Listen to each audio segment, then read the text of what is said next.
Megan Olivi here with Dana White. The UFC 144 press conference has just ended. And Dana, today at the press conference you said you already considered this event a success and you'll be coming back to Japan. Do you think it's going to be yearly or something like Brazil where you come every few months? I have no idea. I mean, you know, this one I already consider a success, the fact that we sold out. And, you know, we'll just see how it's up to the fighters now. The fighters got to go in there and perform this weekend, and then we'll just go from there. I don't know. Now, you were here back, what, 5 or 6 years ago for when the UFC had another fight here.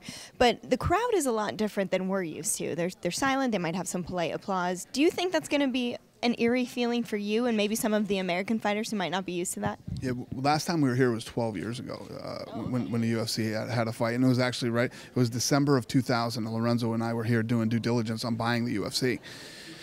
And yeah, the crowd is different here. It's going to be interesting, though. I think with the way that we run our live event, the in-house, who knows? Maybe they'll get into it. Maybe they'll get excited. Maybe they'll be quiet like they always are. I don't really know what to expect this weekend, but whatever it is, it is. Now, you guys do a great show in-house, like you said. It's very different in-house than on TV. But are you doing anything different for this event? Because Pride was so entertaining and it was so popular here. Are you pulling out any tricks for this event? Everywhere we go, whether it's Japan, Australia, Sweden, the UFC is what it is. Our same show that we do, you know, in the United States is the same show we do all over the world. And that's what the fans expect. You know, I don't think the fans expect us to come here and do some type of Pride, you know, tribute or show. They expect to see the UFC. Okay, well, Frankie Edgar is fighting Ben Henderson in the main event of UFC 144, and Ben actually said he thinks Frankie is probably the most underrated champion in the UFC. Would you agree with that? 100%. I mean, I like I said before, it's so, you know, everybody has their own opinions on whatever, but I think, I mean, how can you not place Frankie Edgar top 4 pound-for-pound fighter in the world? First of all, the guy doesn't even belong in the 155-pound division. He belongs at 145, and I know I say that all the time, but it's true. The guy should be fighting at 145, and he is completely dominated. The only guy he's ever lost to was Gray Maynard. Then he comes back and knocks Gray Maynard out. You know, yes, he's the most underrated fighter in all of mixed martial arts. Ben's been underrated too, though, because he came from the WEC, and those guys kind of didn't get the respect that they deserved. But do you think now that Ben is the toughest competition Frankie's ever faced? That's tough to say. I mean, Frankie beat BJ Penn twice, you know. We'll find out. I mean, look, if you look at what Frankie Edgar has done in his career and the guys he's beat, yeah, if Ben Henderson beats him on Saturday, then yes, I guess he was very underrated, and we'll go from there. Yeah, and he's held that lightweight belt for quite a while, and you've had some pretty dominant champions, and a lot of people are saying, okay, GSP got injured. Now that's really made the welterweight division really exciting. Do you think that there's pros and cons to having dominant champions? Like, how do you feel about it personally and then business-wise? Well, I think that, you know, anytime you have a guy who dominates like Anderson Silva has and like George St. Pierre has, it's always exciting to have the new guy and see if the new guy can beat him. And I think that when guys dominate for as long as they have, you know, they build a huge fan base. A lot of people get behind them, other than the belt swapping every fight or every other fight. So, and as far as how I feel about it business-wise, it is what it is. If you have a guy who dominates for 3, 4, 5 years, it's great. If it keeps changing hands, it just is what it is. There's nothing you can do about it. All right, let's talk about the co-main event, Rampage Jackson versus Ryan Bader. Rampage kind of expressed that he didn't love the offer of Ryan Bader because he's tired of, this is his words, you know, getting wrestlers. He likes to stand up and fight. When you look at Rampage, he's been in the organization for quite a while. Do you take extra consideration when you're giving him opponents? No. Listen, you're in the UFC, and you're going to fight all the best guys in the world, and sometimes you're going to get wrestlers, sometimes you're going to get strikers. It is what it is. You know, if you don't like fighting wrestlers, you better work on your wrestling and get your wrestling better. I mean, you know how Rampage is. Rampage is always saying something. What do you think of his thoughts that he told us yesterday he wants to box after his time in MMA? He wants to be a professional boxer after he fights. Yeah, you know how he gets frustrated and aggravated with this business sometimes. He gets aggravated and frustrated with this business. Wait till he gets into boxing. Yeah, all right, let's talk about the Akiyama and Shields fight. Both of those guys have had a few losses in a row. Obviously, Akiyama's dropping down to welterweight, but if either of them loses, is it safe to say that they'll be going out the door, or do you like the way they fight and want to keep them around? I have no idea. You know, I never make predictions like that before the fight. We'll have to see what happens, and then we'll go from there. Okay, and the Joe Lozon Anthony Pettis fight, a lot of people are talking about that. Is that a contender fight? It's a great fight. Again, we'll see what happens. We'll see how the fight goes, and you know, obviously, I mean, Pettis. Many people thought when he came into the UFC would get the next title shot, and then Lozon just pulled off that huge upset over Melvin Gillard, who people were crying should get a title shot. So yeah, these guys are, you know, it's an interesting fight.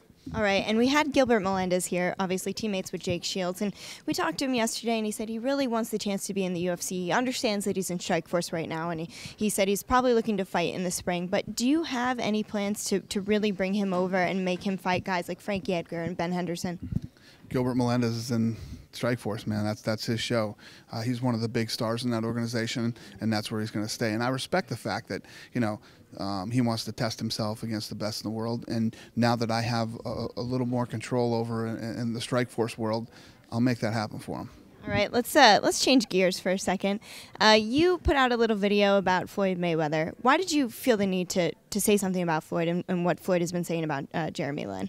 I don't know. I think that, you know, the whole Floyd Mayweather situation, you know, the whole thing just rubs me the wrong way. It irritates me. I'm a huge boxing fan. I still watch boxing. I watch, you know, good boxing. I watch crappy boxing. I watch everything that's on television as far as boxing goes. And the fact that Floyd Mayweather, first of all, this guy's getting gift upon gift upon gift.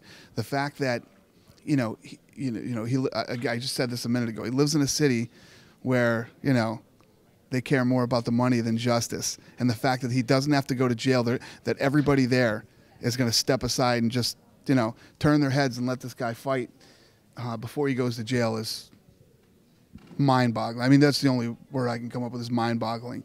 And it's a huge gift for this guy.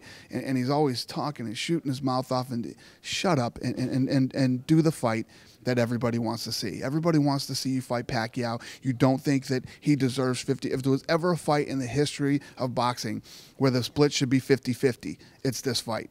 So, I mean, and now, you know, these guys come out and say, you know, oh, we'll take a look at what you're fighting. We'll put on a seminar and let these guys see what they're getting paid. First of all, Ellerbe and Mayweather are far from the smartest guys in the fight business, okay? There's a lot of, you know, and I give them their credit. I mean, Floyd Mayweather is one of the best boxers in the world and maybe one of the best boxers ever, and Ellerbe's done a good job handling his career.